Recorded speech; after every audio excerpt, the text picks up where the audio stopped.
durante muito tempo, tá todo mundo com medo de fazer manifestação em Brasília. Meu irmão, o Bolsonaro é muito Highlander. É. O nego pode falar o que for dele. Eu acho mó viagem quando o nego diz que o Bolsonaro é estrategista. Eu acho mó viagem. Não é. Agora, que o Bolsonaro tem uma força, ele conquistou o coração do povão. Quem o odeia, quem não gosta dele, tem que dar o braço a torcer. Ele conseguiu fazer as pessoas irem a Brasília, porque depois eu fiquei sabendo, um monte de gente pegou o ônibus e foi. Porque qual era o meu medo do lance da manifestação em Brasília? Por causa da anistia. Qual foi o meu medo? Pô, Max, a gente morou lá. A gente sabe como é que é. Lá como? Brasília é Brasília igual funcionário público. É isso aí. Tipo, você não tem ninguém da iniciativa privada. Sabe quem é da iniciativa privada em Brasília? Só tem duas classes de iniciativa. Três, na verdade. Comércio, né? Então, eu ia falar isso. Só tem 3 classes de iniciativa privada no Brasil. Em Brasília. O comércio, né, que existe ali. Inclusive, é bizarro isso. O melhor peixe que eu já comi na minha vida foi no meio do país. Não foi na costa.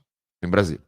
Bizarro. Ou seja, Brasília oferece o que há de melhor na culinária, porque os barões estão lá. É Então, isso aí.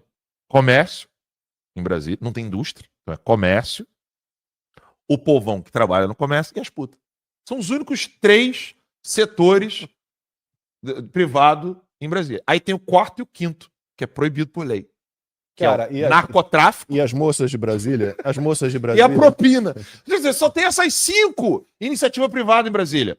Comércio, o povo que trabalha no comércio, as putas, os narcotraficantes e a propina. São os únicos 5 setores privados que tem em Brasília. E as moças do job, é assim que fala agora? As né? moças do job. As moças do job Quiser de falar Brasília, muito. elas deveriam ganhar insalubridade, taxa de salubridade, porque trabalhar em Brasília. Imagina o nível dos clientes, meu. E são mais dignas do que os bispos da CNBB, diga-se de passagem. Porque, tu lembra?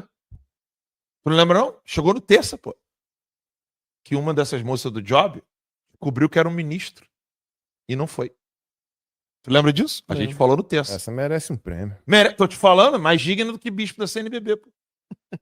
Falando nisso, depois eu quero comentar contigo das publicações da CNBB. Tu viu que ficou católico o negócio do nada? Ficou? Não, eu fiquei assim, eu falei assim, ué, eu tô numa página Fratrezinho. Falei, pô, tô na página da São Pio X aqui agora. Não, é o Vânia Rezende falando. As meninas são bem remuneradas. Pô, mas pra encarar. Vai que quem Bota chama, a foto do Dino de novo vai aí. quem chama é o Flávio Bota Dino. a foto do Dino aí de novo. Amigo, Você lembra? tem que ter uma taxa extra. Ô, Lacombe, eu não sei se tu lembra. Quando o... Aí, ó, taxa extra, né, mano? Moça, tem um job pra você. Ô, Max, tu lembra... Alguém falou aqui no chat que ele tá gordo porque ele comeu todas as imagens do 8 de janeiro. Desculpa, eu não anotei o nome da pessoa. Mas... Genial. Ô, Max, tu Deixa eu lembra? ver se eu acho aqui. Você lembra, agora falando esse negócio de droga em Brasília, você lembra quando o Osmar... Cara, tu lembra disso? Quer falar? Quer comentar isso? O Osmar Terra, ele, pela primeira vez na história do Brasil, aqui, ele fez aquela análise do esgoto, né? Porque a cocaína, ela sai na urina, né? Então teve isso em Florianópolis agora também, tá com um índice altíssimo de cocaína na água. O de Brasília foi o maior do mundo. Que ninguém nunca tinha feito. Aí o Osmar Terra campou essa briga, não, vamos medir, né, no esgoto de Brasília a quantidade de volume, né, de cocaína por metro cúbico ali. E deu maior do que a de Chicago, que era a maior do mundo. Mas deu muito maior. Agora não me lembro a ordem de grandeza, mas era algo em torno de 2 ou 3 vezes maior. Então você imagina. Aí, de novo, desculpa a brincadeira. Falando em proporção, obviamente, né, gente? Foi a Bruna Gimenez, tá? Dino comeu as imagens do 8 de janeiro. Aí ela bota aqui gordola. O Monark falou isso, deu problema. Não pode. Então, eu falo. Tá proibido no Brasil essa palavra. Eu falo gordola. E aí, assim, o Bolsonaro, ele é um Highlander. Ele conseguiu... Olha como é que o Bolsonaro mudou o cenário atual. Ele conseguiu da UTI... Da UTI, mano. Eu acho impressionante que ninguém narra essas coisas.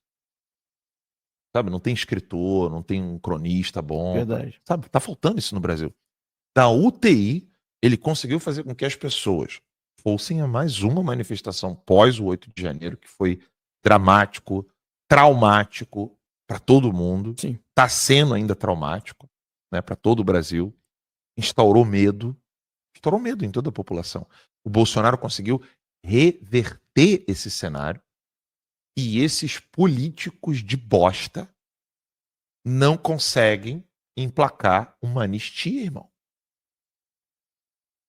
Alguém me explica isso? Alguém me explica? Como é que o Bolsonaro consegue recuperar a manifestação?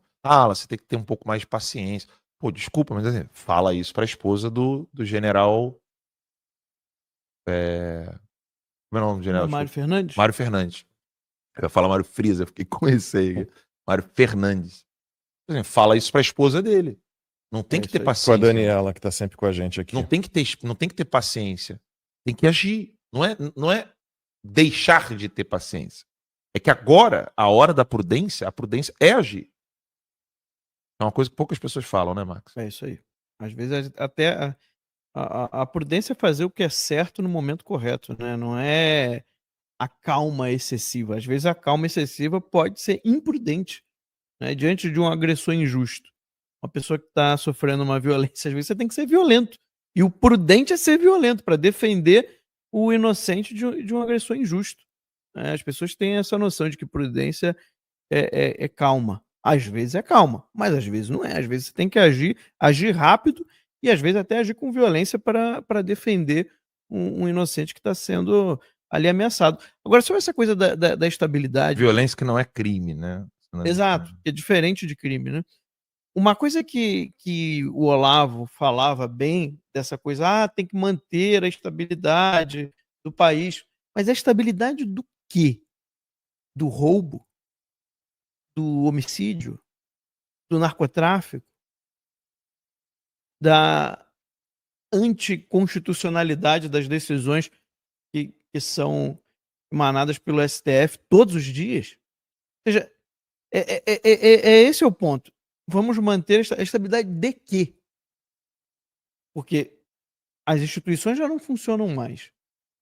A segurança pública, Rio de Janeiro, vários outros lugares do Nordeste e outros lugares do Brasil, basicamente, virtualmente já não existe. Porque pergunta para essas pessoas se elas saem de casa e se sentem seguras. E isso daí é até difícil para um morador ali da Baixada, da Zona Oeste, medir, porque ele já normalizou a sensação de perigo. Eu lembro que quando eu fui morar em Brasília, depois de um tempo é que eu comecei a me tocar, né? Caramba, o Rio de Janeiro tem um problema sério, porque você normaliza o barulho de tiro, você normaliza o risco calculado de passar por um lugar, você normaliza a questão de não deu um certo horário eu não posso sair, mesmo que você precise comprar às vezes um remédio, mas é melhor não arriscar, né? Você normaliza o fato de poder ser assaltado, ser roubado, você vai normalizando isso daí. Então, o que o Brasil está precisando não é de estabilidade, ao contrário. É alguém para desestabilizar, para ver se as pessoas acordam. Inclusive, era isso que o Olavo fazia. Quando o Olavo xingava, falava, e as pessoas ficavam espantadas, a ideia era tentar tirar a pessoa do sono, da hipnose, porque ela vai se acostumando com a situação de anormalidade do país.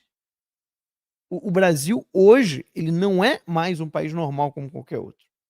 E aí, já puxando até algo que tem a ver com a nossa pauta, ontem, aquele tal lá de Valdo, né, da Globo News, falou, segundo ele, por fontes do governo, de que essa viagem de Lula a Pequim foi a mais importante do mandato. Por que vocês acham que foi a mais importante? Aí teve a reunião lá do Lula em Moscou, na mesa lá com Putin e outras autoridades, e na hora que o Lula vai falar da parceria estratégica entre Brasil e Rússia sobre a energia nuclear, a TV estatal russa corta o sinal e não deixa o Lula explicar qual era a parceria estratégica. E deixa a turma da CNN, mas na hora que a gente queria ouvir, cortaram o sinal. Mas o que para mim está muito claro, essa viagem é a mais importante, sim. Por quê? Porque eles estão consolidando a venda do país para a Rússia e para a China. E o motivo é muito simples, o Brasil não tem grana. O Brasil vai quebrar em 2027. Isso já está estabelecido. Isso não é Marx que está falando, não, gente. Isso está no projeto de lei de diretrizes orçamentárias 2027. Seja quem for o presidente que assumir o início do mandato, pode não haver dinheiro para gastos com saúde e educação. Desculpa, Marcos. Não, mas e aí? Aí como é que eles vão resolver? Empréstimo chinês. Acordo comercial com a China, com a Rússia, de energia. E aí você sabe o que acontece. Olha o que aconteceu com o Sri Lanka. Olha o que aconteceu lá com os países da África que fizeram acordo com a China, né? A parte que eles chamam de chifre africano. Né? Fica todo mundo endividado, porque a China cobra uns juros absurdos. E daqui a pouco você está tendo que botar até base militar chinesa dentro do próprio país. Não estou exagerando. Isso aconteceu com a Argentina. Verdade. Aconteceu com a Argentina. Exato. Não estou nem para a África, nem para a Ásia. A Argentina. Exato. Isso sabe o que é bizarro? Isso é interessante, sabia? Eu consigo medir essas coisas. Começou a aparecer gente de onde aqui em Orlando passeando e passeando bem, feliz, alegre com o país deles, lá na América Latina. Quem que eu tô pegando no Uber aqui direto? Argentinos. E, juro... Não viajavam pra cá. Nunca. Não viajavam. Eu tô falando porque do tempo que eu faço Uber, a galera tá vindo. Que eu vejo aquele espanhol bem diferente, eu já saco. Não, eu acho que é o espanhol, o castelhano, é mais fácil de um brasileiro identificar. E aqui tem muito colombiano, venezuelano, Sim. cubano, mexicano. E aí você ainda tem... Os mexicanos talvez sejam mais fáceis de identificar. Mas os argentinos, você ouve muito pouco aquele sotaque argentino. Ontem na minha academia eu identifiquei um casal da Argentina. Nunca tinha visto os dois na academia. E aí agora, ontem mesmo eu tava fazendo Uber. Ontem peguei 2 famílias. E assim, não é uma pessoa sozinha. Vem grupo. É família. E é óbvio que são reflexos. Aqui é um dos lugares mais visitados do planeta. Né? Você conseguiu trocar uma ideia com ele? Comecei. Só que eu não toco em assuntos políticos. Eu vou, a não ser que a pessoa dá uma brecha, mas aí é sempre uma conversa muito amigável, assim, né? Falando de turismo. Eu dou muita dica pro pessoal, sabe? O pessoal poder aproveitar mais os parques e tal. Porque os moleques, Carolzinha e os meninos estavam me fazendo ficar expert. Minha irmã é expert, né? Minha irmã sabe tudo que você possa imaginar. Eu sei onde eu não... Por aí conspire. Não devo ir. Quem quiser seguir... As atrações que eu não devo frequentar, eu sei, todinhas. Mas é medo. A minha irmã... medo, rapaz. Eu não gosto da sensação. Qual é a graça? Enfim, eu acho interessante isso, porque isso mostra que a economia da Argentina já está tendo uma melhora tão visível que o pessoal já está vindo para cá com mais frequência. E aí, de novo, né? Volto ao ponto que eu estava dizendo aqui. O Pedro, você viu que o Pedro comentou aqui sobre o negócio que estava falando da violência? Eu gostei aqui. Pedro Lacombe. Ele botou aqui, ó. Teve um casal de São Paulo que postou foto de viagens e durante a viagem a casa deles foi roubada. E aí os comentários, o Pedro falou, levaram carro, eletrodoméstico, etc. E aí os comentários, o Pedro falou que o pessoal tava assim, culpando o casal por ter postado foto viajante. Divulgou que tava fora. Fala assim, deram mole. Olha a mentalidade que o Max estava falando. É isso aí, normaliza. Vai normalizando. Normaliza, mas isso daí é comum, tá? No Rio de Janeiro, quando meus pais vieram me visitar em Brasília, minha mãe proibiu meu pai de postar foto enquanto não tivesse voltado para casa. Que loucura. É o normal. Virou o normal na cabeça do carioca. Mas isso não é normal, esse é o ponto. Você que pensa assim, né? Eu entendo, porque você tem que sobreviver, você sabe que você está na barbárie, mas isso não é civilização. Isso não é o normal. Você não pode aceitar isso como se fosse uma coisa normal. Não é. Aqui não existe isso. Né? Em Brasília, ali pelo plano piloto também é muito difícil você ter cenas desse tipo. Tá? Outras cidades do Brasil também são um pouco mais seguras, mas em geral o Brasil inteiro está assim. Não, é inadmissível. A gente não pode normalizar essa coisa. Você tem que entender o seguinte, você está vivendo numa zona de guerra. Você está vivendo num ambiente que não é civilizacional. É muito mais perto da barbárie do que da civilização ocidental. A civilização ocidental não criou isso. A civilização ocidental criou o que a gente chama de paz. Paz não é só a ausência de conflito. A paz também é essa segurança de você estar na sua casa, saber que ninguém vai invadir, de você sair, né, com um carro, qualquer hora do dia ou da noite, saber que você não vai ser roubado, da sua filha poder ir trabalhar e você ficar tranquilo, né, sua esposa sair e você ficar tranquilo. Ou seja, as pessoas têm que entender isso. O que acontece no Brasil hoje, em muitas cidades grandes do Brasil, não é normal. O brasileiro ele tem que se indignar. Ele não pode perder a capacidade de se indignar. Porque se você perder a capacidade de indignar, aí é game over. Porque os caras que estão lá em cima, eles estão ganhando muita grana com essa situação. Olha agora aí, ó, o novo diretor é diretor que chama dos Portos do Rio de Janeiro. Ele é presidente. Presidente. Portos Rio. Nomeado Vaguinho, pelo Lula. Nomeado pelo Lula. Sabe qual é o problema? Já que você puxou, vou posicionar aqui essa pauta para a gente falar dela.